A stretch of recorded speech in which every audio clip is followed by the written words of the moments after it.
Hello everybody, welcome to the Wonky Angle, where I talk about electronic music, both new and old. And today I'm talking about album number 6 from Fortet, Pink.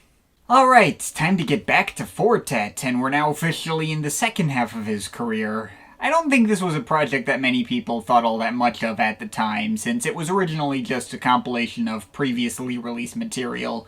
He had released 6 of the 8 tracks on here separately throughout 2011 and 2012 as 12-inch singles, and eventually just threw them all together in one project alongside 2 more tracks that also got released as a 12-inch shortly after this thing. But still, I don't think just calling this project a compilation really does it justice, since I do think it actually had a pretty focused vision, showed him taking his sound into new territory, even paced and sequenced itself pretty well, to the point where it would feel wrong not to mark it as a proper studio album. It definitely feels like a real album. And the thing is, as I kind of just alluded to earlier, I feel like this project marks a noticeable turning point for Fortet's career, where he went from making electroacoustic sample-based work into much more stripped-back blends of microhouse or even minimal techno. It's still recognizable as the same guy who made Rounds and There Is Love in You if you look in the right places. He doesn't ditch his old style entirely, but it still clearly informed a new direction for him that he stuck to very closely in all the years following it, becoming the new norm for his sound and style carrying all the way to present day. No longer was Hebden really concerning himself with dense sonic complexities and fine details. His music became a lot simpler and more straightforward, more concerned with creating solid grooves and staying very unpretentious. Not remotely trying to impress the listener, but still just hoping to create an experience that makes them feel good. And you know what? I still kind of find myself impressed by it regardless. I mean, here's the thing. Getting music like this to be consistently interesting and investing is not nearly as easy a feat as it might look from the outside. And while I'll admit that Pink is not a wall-to-wall excellent project without some weak spots, it is still a project that I come out on the other end feeling fulfilled, having at least got some enjoyment out of every single one of these tracks, and even feeling like a cohesive whole to some extent. This project doesn't feel low effort or thrown together to me in the same way that a more recent project of his like Parallel does. And yeah, may as well just discuss each of these individual tracks then. The opener, Locked, actually starts us off on a slightly more traditional sample-based sound, a looping drum break that has a lot of bongos and shakers and that kind of thing, as well as a loop of some melancholy filtered guitars, as some light synth lines and arpeggios flutter over them, even a few waves of filtered bass synths here and there. The whole thing feels markedly warmer and more organic than some of the other stuff on here does on average. Maybe doesn't have a ton of development over 8.5 minutes and mostly just sticks to the same loops over and over. But hey, the groove works and sounds really nice. And okay, maybe that track might have shrunk on me a bit as I've listened to it more and more over the past couple of weeks, I think. But I still like it. It's a nice opener and at least gets you pretty easily acclimated to the pace at which this album moves and progresses. Following track Lion, meanwhile, dives way further down that microhouse rabbit hole, sticking to very simplistic drum machine beats and nothing else for quite a while, only introducing some bass pads about 2.5 minutes in, and even these feel a lot colder and thinner than you'd expect out of a Fortet track.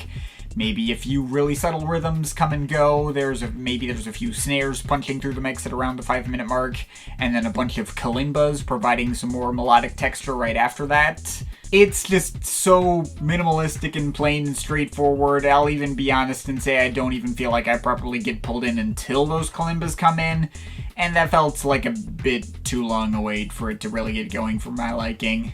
The whole track can be maybe a little one-note and not the most interesting, but even on a cut like this, at least the simplicity of everything never gets to be outright tiring. I never feel like totally checked out by this track even through the first half of it. Jupiter's, meanwhile, that's a bit more openly engaging cut though. Almost feels like 2 separate cuts stitched together. Like, the first half is a few layers of humming synth melodies, and then it abruptly switches back over to the house beats and runs for them by themselves for a good minute or so, before finally combining these sounds together quite effectively, and even adding on a nice little vocal chop on top for good measure in one part. Feels like it fits more compelling ideas in a much shorter time. Very nice track there. And I really like Ocoras too, though that one's really only started to click with me recently as a standout. Those lo-fi syncopated chord stabs are maybe a tad bit dry and annoying when the track first starts, But as the track goes on, these chords evolve a bit, gain more depth and become more satisfying as they fill out the mix, and being joined by other higher pitched synth textures that come and go. And by the end of the track, I'm really jamming to those rhythms that original pattern created and fully came around on it. If not for kind of starting off on the wrong foot for its first minute, it'd be an easy favorite on this thing. And you know what, I probably still can mark it as a favorite. I really like it. But you know what, the first half of this album is good, but the second half gets even better.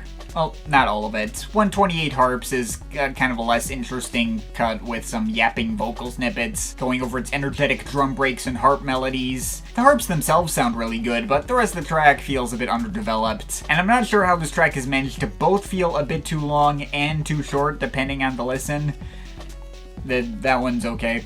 But the last 3 tracks on here, he nailed these. Pyramid introduces some light clicking beats over this air conditioning-like pad, introducing a super jamming bass line and some lower pitched vocal chop loops. Already right off the bat, it's creating one of the strongest and tightest grooves on the whole project, but it just keeps progressing and introducing more new elements, synth licks, more higher pitched vocal chops, this whole detour into this beautiful twinkling ambience that slowly reveals really subtle bell sounds that just barely come into focus before he returns to the core groove from before. I'm honestly kind of blown away that this track never stuck out to me before, because it definitely sticks out in the best possible way now, mostly thanks to the bass line, but just the way it combines all the elements I've most enjoyed in Fortet's most recent house-centric work, and makes 8.5 minutes feel like 4 or 5.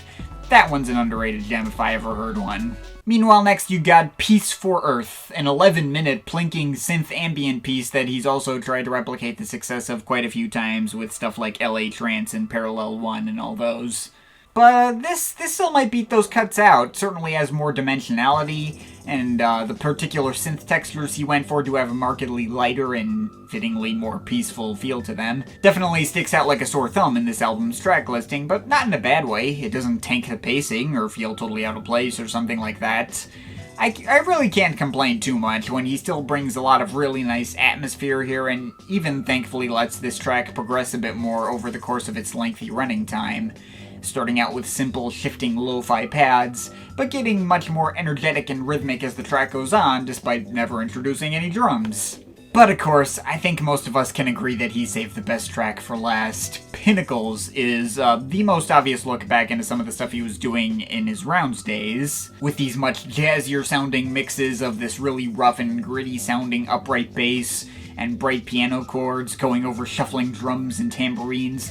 Most of it is the same loop over and over, but it carries most of this track on its own and sticks in the head, and that's even before the house beats come back in underneath, make the groove even more effective and bang even harder, or all those other parts when he lets a different part of the core sample play with all these other progressions of jazzy piano chords that are just absolutely transcendent. And even introducing some other strange synth textures in the last minute and a half for good measure. I mean, I guess a track like Pyramid does have a more satisfyingly deep bass line than the one on here. Like, the one on this one kind of sounds like it's being rattled around in a mailbox or something. But when everything sounds this dang good and the whole track is just so uplifting and mood-brightening, this feels like a nitpick at best. A track like this is exactly why I love Fortet so much. Absolutely knocking it out of the park in spite of its deceptive simplicity. But yeah, that's everything on Pink. It's a really freaking good album. I don't know if I could say it's consistent or replayable enough to quite qualify as great, but it comes damn close. If every track on here were as good as Pyramid or Pinnacles, this might have ended up becoming an all-time favorite or something. Alas, the other 6 tracks don't hit that same level. But there's certainly enough solid stuff here and fun cuts like Jupiter's and Ocoras and Peace for Earth that still makes the whole thing totally worth your time. And I often even forget that this is technically one of Fortet's longest albums at just over an hour. It really doesn't feel that long. I'm not sure whether I consider this album to be better than, say, New Energy. That project explores a lot of the same territory while spreading out its quality a lot more equally over more tracks and nailing down a more cohesive, meditative vibe. This album, unsurprisingly, feels a bit more like a collection of singles in comparison, but it's still roughly on par with that one. And as this retrospective proof of concept for the new microhouse Fortet we've come to know and love, I think you really stuck the landing. Definitely worth grabbing a good pair of headphones and really letting it sink in. I'm overall feeling a 7.7 out of 10. But of course, this is just my opinion. You can feel free to disagree with it, but I'd like to hear your thoughts, so leave the comments in the comment thing down there. Shout out to my Patreon supporters. They're awesome people. You want to add yourself to that list or make me review something, link to my Patreon is in the description. But yeah, that's pretty much it. That's all for today. See you next time.